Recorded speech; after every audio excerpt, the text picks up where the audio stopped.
is crazy. This is a Roman ruin site in India. And it's still looking pretty good, actually. Yeah, better than most things I can see. Hail Caesar! Augustus Caesar! This is incredibly, and I'm not lying, Roman ruins, a Roman seaport in India that was built in the time of Augustus Caesar. All right, so let's talk about the history of an interesting place. Pondicherry, Romans, Pavalas, Cholas, Francois, Tamils to Aurorians. Poduka, an ancient Roman port, which this was called, morphed into the name Pondicherry. So that's the origin of the word Pondicherry. The Romans did all kinds of worldwide trading on the Silk Road all the way to China and through India and Arabia, and there was all kinds of Roman coins found all over India. And there's even Roman ruins here. I can't believe it. All right, so during the time of Augustus Caesar, the era of around the 30s BC to 20 AD. I should know his reign by heart. It's my favorite emperor, 37 BC to 14 AD, something like that. This was built because of the lucrative spice trade.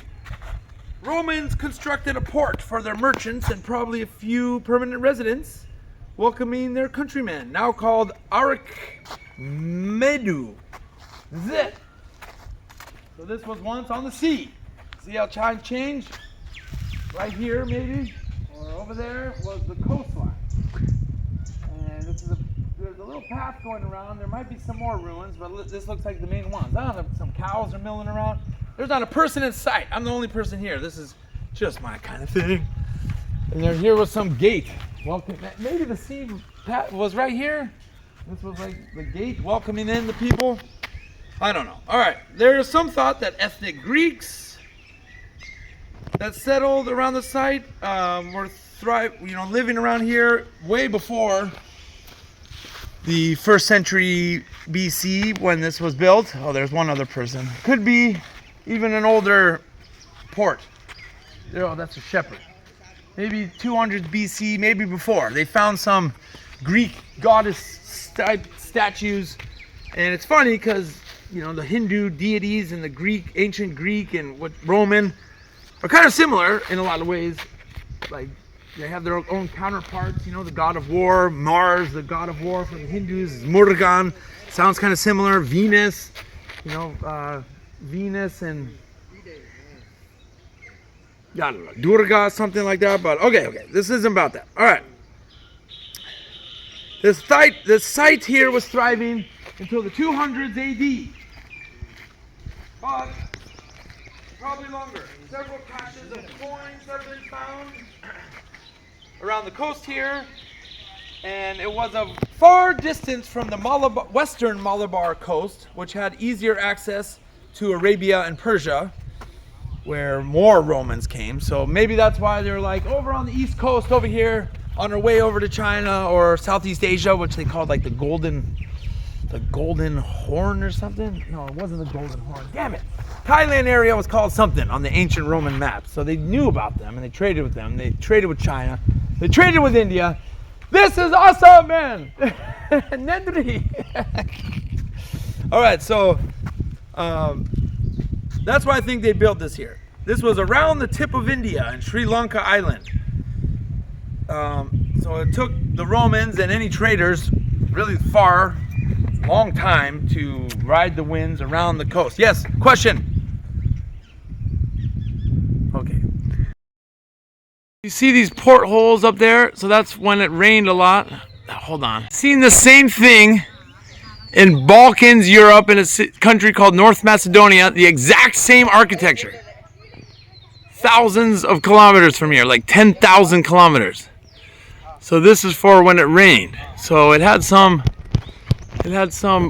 thing on top of it at some point and a roof, and the water would come out right there when it was like heavy, the rainy season.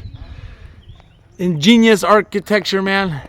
The Romans were the inventors of concrete, which you could see that this utilized a little bit. Very crazy. So you could obviously tell it's not a Indian style building because Indians just carve things out of stone, man, most of the time. And Indian stone buildings still exist all over the place, like really cool ancient temples, but it's better than the Chinese because most of what they made out of wood, so it's gone. But this is definitely European Roman Empire architecture. So crazy. Why is it in India? Wow, that's so nuts. I seen something like this a couple years ago, almost identical, near Serbia. Almost identical. It's crazy. I can't believe that. What is happening right now? Look at this tree.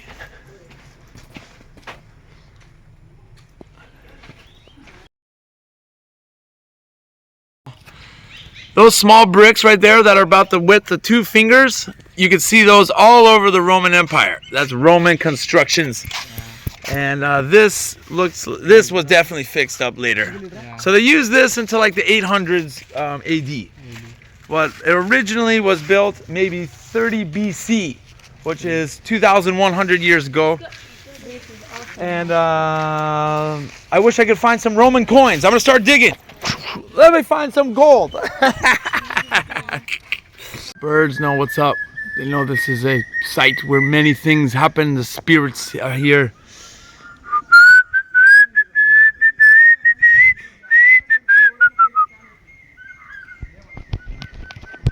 Sanity. The nature just took this over, and this massive tree grew here. They didn't have those bricks available. They had to use what was available a lot of times. Yeah, shh. Crazy lizard. Chameleon. Creative here. And this is ancient Chinese writing, by the way. And some Chinese people from the Han Dynasty that were traders on the Silk Road, because silk and tea and porcelains were highly prized in the Silk Road trading network from Persia to the Roman Empire throughout southern India, the Pavalas at some point, and all kinds of crazy things that were happening up to 2,000, maybe even 3,000 years ago. This place was seeing action.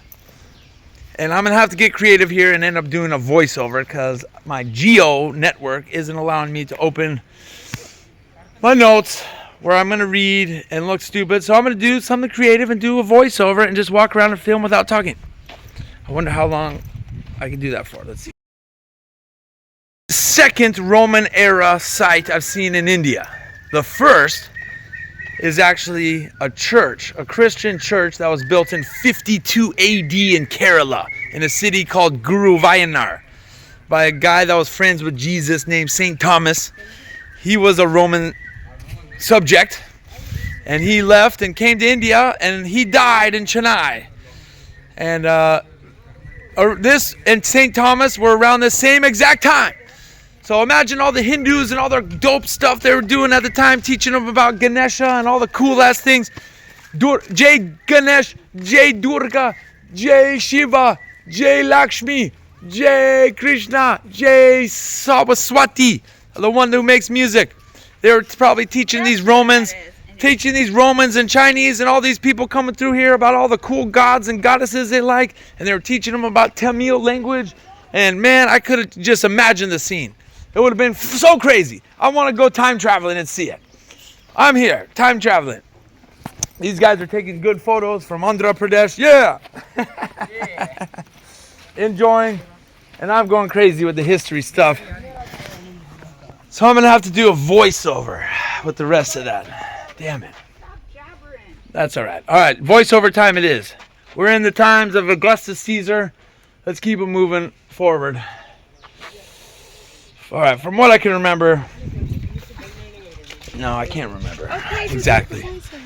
This place was on the ancient geographic map of Ptolemy. And this place was on some of the oldest maps of the world ever made. Some of the world's oldest Western maps. This place was on it. It just blows my mind, man. I'm like going crazy with this stuff, man. I can't believe I'm here. This is like the 10,000. No, that's too many.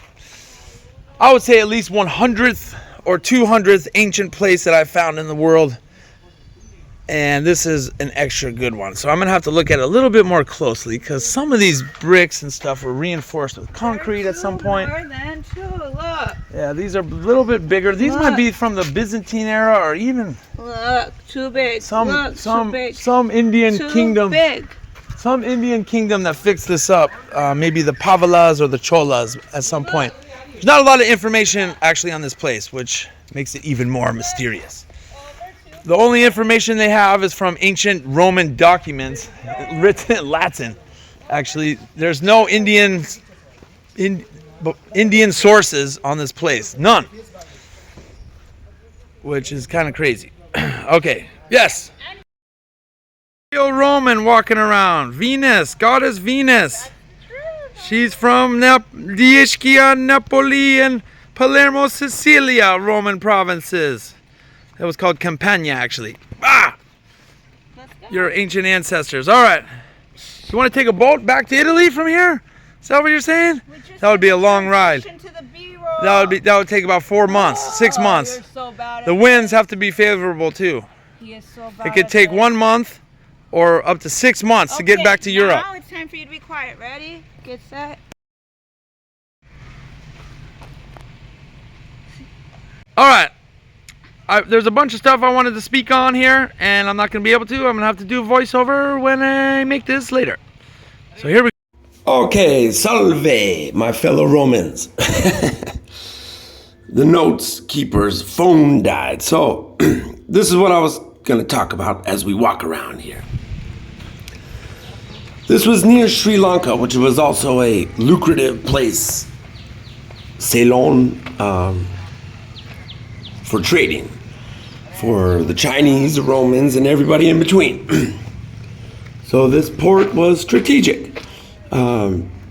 Greeks, long before the Romans, knew about this area for sure. This port could have been a launching point into the golden lands of Southeast Asia, where Thailand, Vietnam, etc. now are also, and a route all the way to ancient China. Could have been like a little base, rest here and then go on your long journey. All mysterious. Nobody really knows what happened here. No writings were found. But this is what I think. It's probable. It was a little resting stop. The many gods and goddesses of the local Hindus were probably very comforting and familiar in some ways to the Europeans that came here, that were pagan. Also, Jainism was prevalent at those times, probably some Buddhists too. Some ruins associated with Jains been found near this site also. The beliefs of the East and West probably intermingled. Who knows? Worship Shiva, worship Jupiter. Pirmalenge. Same temple or something. Who knows? All right. Excuse me. So this site was mentioned in the Periplus of the Erythraean Sea, a Greco-Roman book written in Koine Greek that describes navigation and trading opportunities from Roman Egyptian ports, like a couple cities along the Red Sea coast, and others along the Horn of Africa, the Persian Gulf, Arabian Sea, and Indian Ocean, including this modern-day region that is now in Pakistan, where the Romans went. Poduke, emporion, in Ptolemy's Geographia book of the mid-1st century AD. Poduke is a Roman name and is also said to be a corrupted version of the Tamil name Potikai, which means a meeting place, also known for the local Poduvar clan. Very cool. Cool.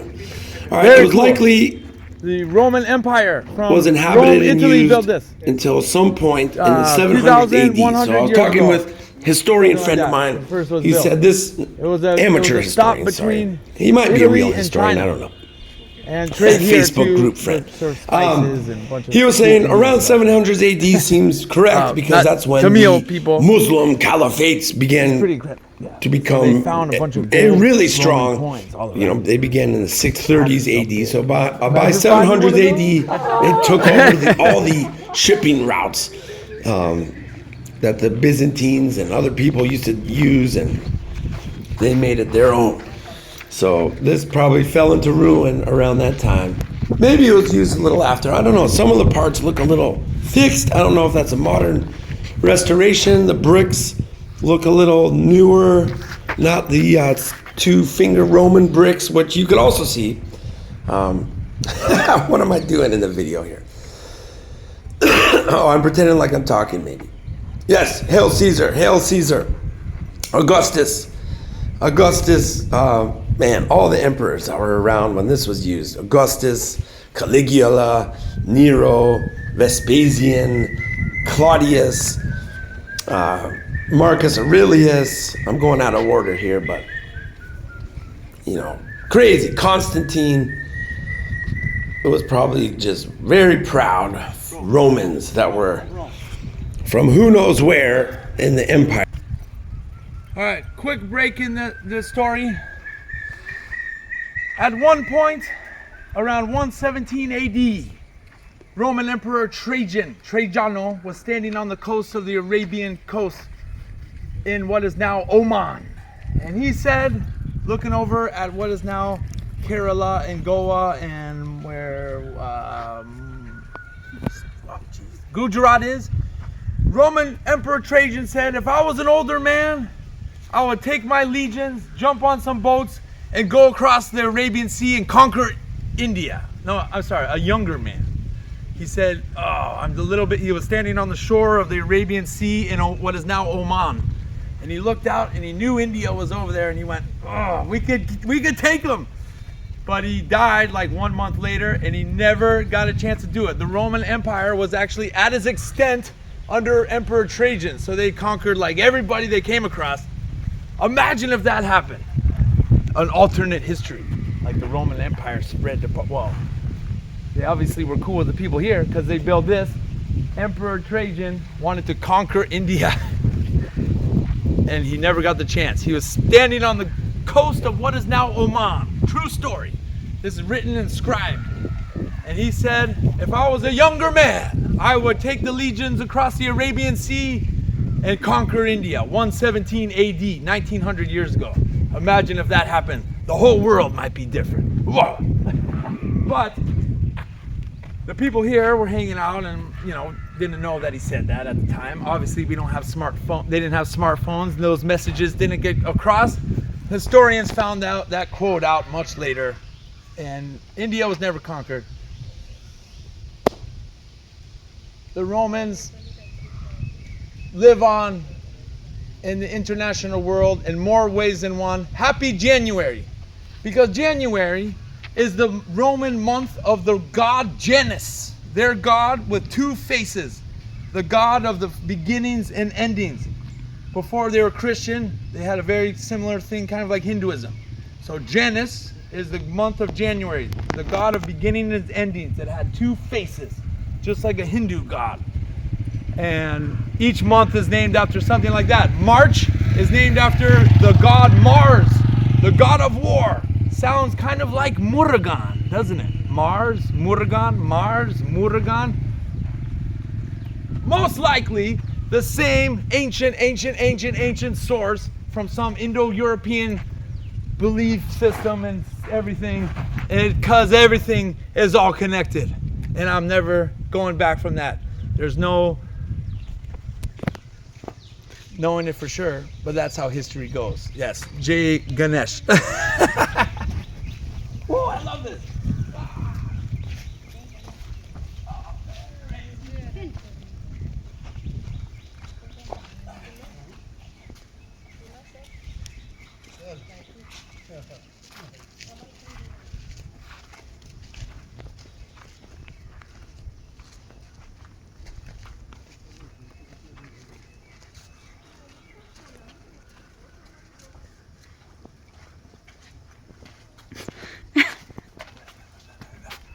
All right, that should be enough. That should be enough voiceovers. Let's go down next to learn about the Pavalas, the Pavala dynasty, the Chola dynasty, and then the introduction of the French and Dutch and British and all that shit. And go talk about that on the coast of promenade of Pondi. We're with all these cool people from different parts of India, and this is where the water access is now, which is a good few hundred yards from where the coastline once was. And you can do a mangrove tour. You could do a mangrove tour. There definitely was some kind of cyclone or different diversion of the river. The Cholas did a bunch of dam building, actually. That could have been what happened. That's very interesting. The water can rise up to here, right? Yeah, the water does go up high. During... Favorite like man. All right, they're all getting on the boat. That's cool. Bye.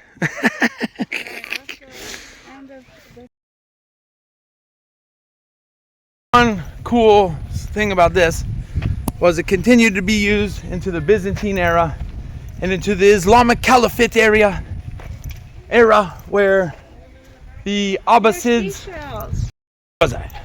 So the Rashidun to the Umayyad to the Abbasid Caliphate traders who spread Islam to India starting in the 600s AD also utilized this port. For sure. Because Arab traders went all the way to China often. And all the way to Spain, the other direction. And Chinese also utilized this port. Because this was on the Silk Road. The Han Dynasty, the Tang Dynasty, into the Song Dynasty, I think? At least, something like that. The Chinese came through here. The Romans, the Western Roman, classical Romans, to the Christian Byzantine Romans, also came through here. The Persians, first the Zoroastrian, Sassanid empires and different peoples like that. And then the Islamic Persians also came through here. Everyone was mingling around here. You could have walked through here in the 800s AD, 200s AD, 100s AD. You probably heard all kinds of languages: Latin, Greek, Arabic, Tamil, Chinese, Southern Chinese, Guangdonghua, probably ancient Chinese, Vietnamese. Who knows, man? Languages they speak in Sri Lanka. Language you probably heard Malayalam.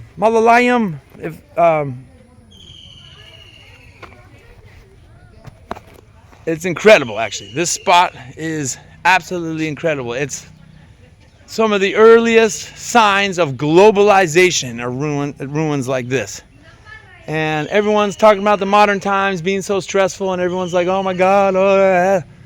Well, imagine living during this time, and the globalized world was already happening. Wow, I love it. You're saying that in the beginning? No! 还好吗？罗马历史、印度历史、Silk Road、历史、罗马、汉朝、印度、Tamil印度、希腊人、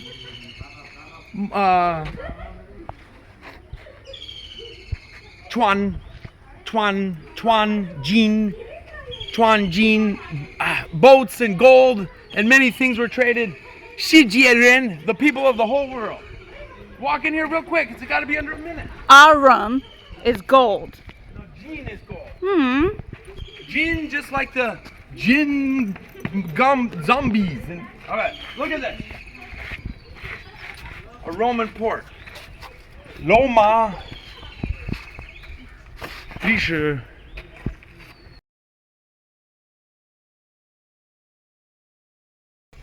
So, Sheng Ma Zu, that's worshiping the sea goddess in Chinese. Jai Ganesha, Jai Durga, Jai Shiva. Those are the Hindu gods of the local people. Hail Caesar, hail Venus, the goddess of love. Hail Mars, the god of war. Later, Yeshua, maybe some Jewish traders came through here. Later on, Jesus Christ our Lord, amen, whatever they say in Greek, came through here. And Bismillah, Salatu Mustaqin, Bismillah, Salatu Mustaqin, they came through here. It's all in together. They were all hanging out, learning about each other. And now, a dumb American, I'm here. Amateur historian. Roman ruins in India. Woo, woo, woo. Every sign you want to do, I don't know, Leo, Leo, Leo, Leo, Leo. One people that probably didn't come here were Russians. They weren't around yet. Or Americans, that's for sure. Nandri! Nandri! I love this. This is so cool.